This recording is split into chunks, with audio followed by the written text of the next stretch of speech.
organic, unpredictable, unknown, lovely, beautiful, a sense of fulfillment. This is part of the pleasures of life and not the chores of life.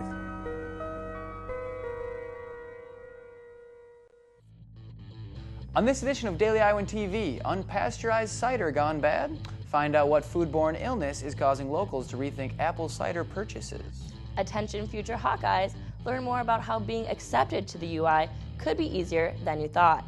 And in sports, we continue to step up our coverage ahead of Saturday's battle for the Heartland Trophy. That's all coming your way next. This is Daily Iowan TV. I'm Tom Brokaw. For more than 100 years now, the University of Iowa community has been waking up to the Daily Iowan. Today, it's the largest newsroom in eastern Iowa. And now you can see the news every night on Daily Iowan TV and get it anytime worldwide at dailyiowan.com.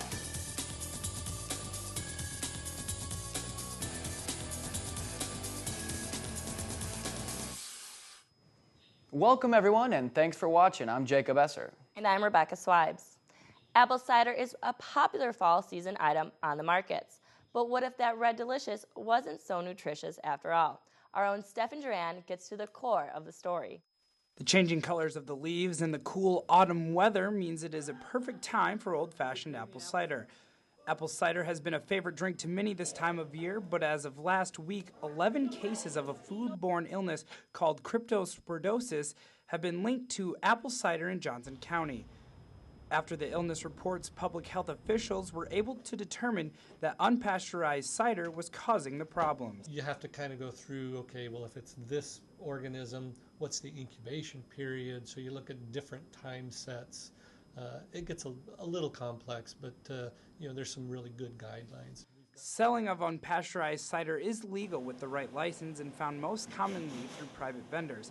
However, the process to pasteurize cider has become easier with the development of newer and faster methods. It's called flash pasteurization. The cider is fed through a tube, heated to 160 degrees, held there for 15 seconds, and then cooled and bottled. So it does not significantly change the flavor from the unpasteurized product, but it does kill any harmful bacteria that might be present. Although pasteurization doesn't really affect the taste of cider, for safety reasons it has proven to be an important step when going from this to this.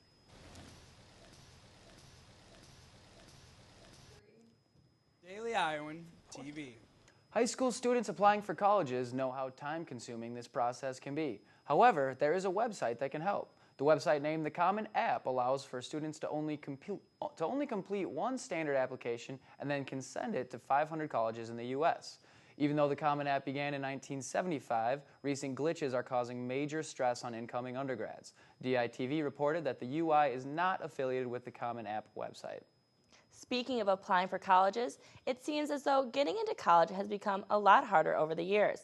But has it gotten easier to be accepted into the University of Iowa? Our own Maria Palladino has the story. Over the past few years, the University of Iowa's acceptance rate has been seeing an increase. As of 2010, the acceptance rate for the university was at 80%. Between all the schools in the Big Ten division, Iowa seems to have the highest acceptance rate. Here at the university, Calvin Hall is where the entire admissions and acceptance process takes place. So it's true that we've had an increasing number of students apply that are eligible for admission, and when they are, we offer that admission. The admissions office at Calvin Hall looks through thousands of applications each year, deciding who to choose to come to the University of Iowa. Over the years, it has been increasing in size, and what could cause such fluctuation in the rate of applications coming to the University of Iowa? It's really dependent on two factors: how many students apply and how qualified they are. And when you have a formula-based admission for the majority of your students, what happens is that students look at that. They can figure it out by using tools we give them on our website. Even though the university has a high acceptance rate, that doesn't mean that we are the only university fluctuating in acceptance rate. Iowa's admission process has stayed consistent over the past few years at a steady state, while other Big Ten universities have become more limited in their selection process, making Iowa's acceptance rate seem higher. This is Maria Palladino, Daily Iowan TV. November is Domestic Violence Month, and two organizations came together to bring awareness. The Women's Resource and Action Center paired up with the Women of Delta Sigma Theta to host a viewing event. Students from the university were able to watch a film called Amy's Story. This film was created by Verizon Wireless, whose philanthropy profits go to fighting domestic and dating violence. Amy's Story shows a woman who went through numerous accounts of domestic violence with her husband having a problem with alcohol. Amy herself is not a college student, but happened within the college community, and so I thought it was very pertinent to see that not only is this happening in college communities, it's happening with the community at large as well. Local university resources and campus organizations were available for personal questions after the viewing. Now for some news beyond Iowa. 6 people were found dead in a South Carolina home early Wednesday morning. Suspected gunman Brian Sweat committed suicide after shooting a woman he once dated, her 2 parents, and 2 children. Police believed the act was caused by a custody dispute. Security issues are the new topic concerning the healthcare.gov website. Recently, technical problems have caused a major uproar. But these new security issues could surpass this long list by far. The administration is trying to address the situation and correct any other errors they might find on the website. The Iowa City Council Forum took place tonight at 7 p.m. The forum gave citizens a chance to ask all council members questions about issues in the area. That's right, Rebecca, and at the same time, the Daily Iowan and UISG co-hosted a forum of their own. The topic was the 21 Ordinance. Make sure to check out tomorrow's show at 9 p.m. and read the Daily Iowan for the full coverage on both of these events. But coming up later in tonight's show, I'll tell you what's been buzzing around Iowa City in our Wednesday segment of Hawkeye Buzz. And later in sports, get a taste of a day in the life of an Iowa wrestler. Now we'll hand it over to our own Tiara Simpson with your weather forecast. Tiara? Well, guys, I hope you managed to stay dry in this rainy weather today. And it looks like the showers aren't going anywhere anytime soon. Tomorrow morning, we will start the day off at 54 degrees with a chance of rain, which will carry on for the rest of the day. Moving into the afternoon, that temperature will rise slightly to 59 before dipping down to 52 degrees in the evening. Looking towards the extended forecast, we can expect partly cloudy skies for the remainder of the week. However, things should clear up a little on Friday. It will be a chilling 55 degrees. Saturday and Sunday will be in the low 50s, and Monday and Tuesday will be in the high to low 50s with a chance of rain on Tuesday. That's all I have for your weather. Try not to get drenched while trick-or-treating. Back to you two at the desk. Now it's time for our Wednesday segment, Hawkeye Buzz, with our own Alyssa Bergamini. Alyssa, what's going on? Hello, and welcome back to this special Halloween edition of Hawkeye Buzz. It's Halloween Eve, which means this holiday is just hours away. If you were simply procrastinating like myself, or whether you are swamped with homework this week, I've got you covered with some last-minute ideas that our viewers shared with us. Let's take a look at these creepy, kooky, and even a little bit spooky costume ideas. Leah Severson says zombie baseball player is perfect too because of the World Series going on right now. This one's perfect for the guys. DanPav6 says, my roommates and I were different football coaches last year. Kirk Ferentz this year, anyone? Alicia Dunya says, where's Waldo girl version? I'm sure we all have a striped shirt somewhere in our closet that we can find. And this one's personally my favorite. Kate8S says, last week at my work party, I was, yes, a cat lady. Hopefully I'm not one when I grow up. Kate, I hope so too. Thank you all for your creative responses. And as always, stay interactive with us by tweeting at DITV News or by liking us on Facebook at Daily Iowan TV. Remember to have a safe and happy Halloween. And guys, back to you. Thanks, Alyssa. I like the cat lady costume. That was pretty creative. She nailed it, but she did not nail it as well as I nailed the Backstreet Boys a couple years back. I'm really sad that I haven't seen that. I'm a little Most girls are. Anyway, thanks, Alyssa. Now let's throw it over to Kevin Glick for a look at everything black and gold. Kevin? Thanks, guys. Probably not as good as my Justin Timberlake costume last year. Welcome back to your Hump Day edition of the program.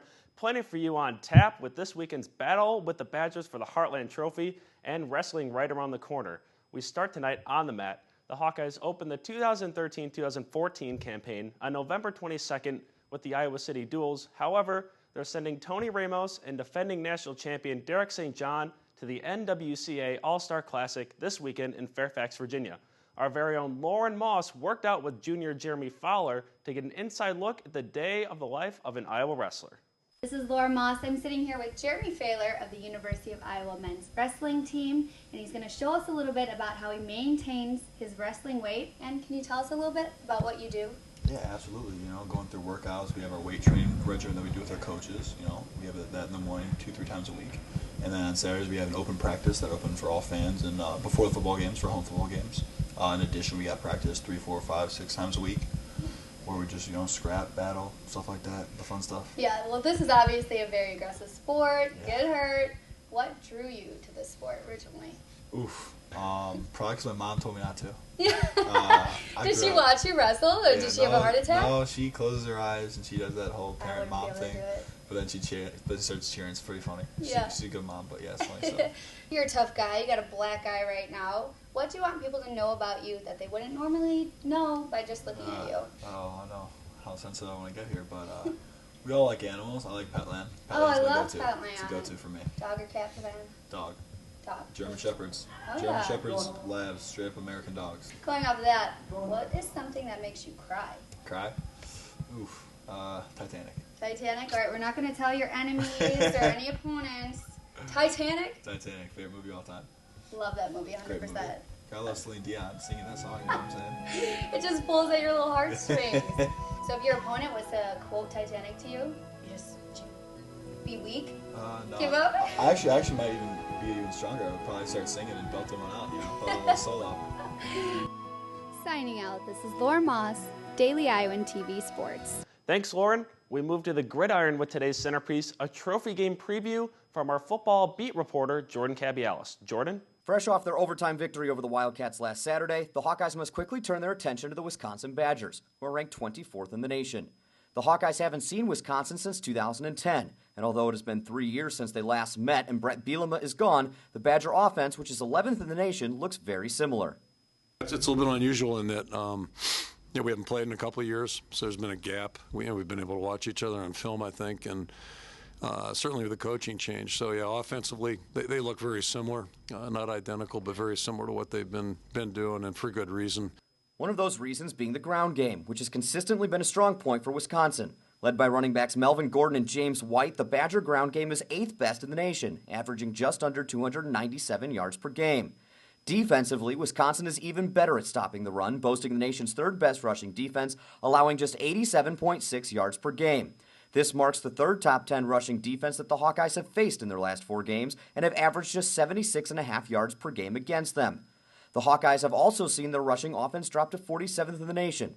So once again, Jake Rudock and the offense will have to find alternate ways to move the ball down the field if they hope to get the best of the nation's 6th best overall defense.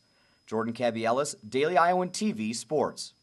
Thanks, Jordan. After giving up numerous big pass plays this season, the Hawkeyes secondary is going to have to keep an eye on Wisconsin wideout Jared Aberdeus, someone who Kirk Ferentz had high praise for yesterday afternoon. Yeah, I've been watching him for a couple of years now. You know, you can't, if you watch their film offensively, you cannot help but see him play. And as I understand, I think he was a walk-on when he went there. And I think he's one of the best players in the conference, personally. He's just a fantastic football player, and he's been that way for a couple of years. Just, you name it, receiving, blocking. I mean, this guy's a football player. He just runs around, makes plays. I mean, he is nonstop. That just, without studying him, but, again, watching other people on film, and then they match up against Wisconsin. You can't help but notice number 4. Doesn't matter who the opponent is, he has really played well. That's all we have for you tonight in sports, but be sure to tune in for tomorrow's pregame edition of the program as we get you ready for Saturday's showdown with the Badgers. Jacob, Rebecca, back to you at the desk. Only with Daily Iowan TV can you get a sneak peek into Thursday's pages of the Daily Iowan. Clean H2O is the way to go. Read about Governor Branstad's new website to help promote ways to keep your water clean. Turning the big 1-0, check out Thursday's 80 Hours front page on the Deluxe Bakery's 10th anniversary. Well, that's your most current edition of Daily Iowan TV. Be sure to check us out anytime online at dailyiowan.com. Thanks for watching, everyone. Happy Halloween, and go Hawks.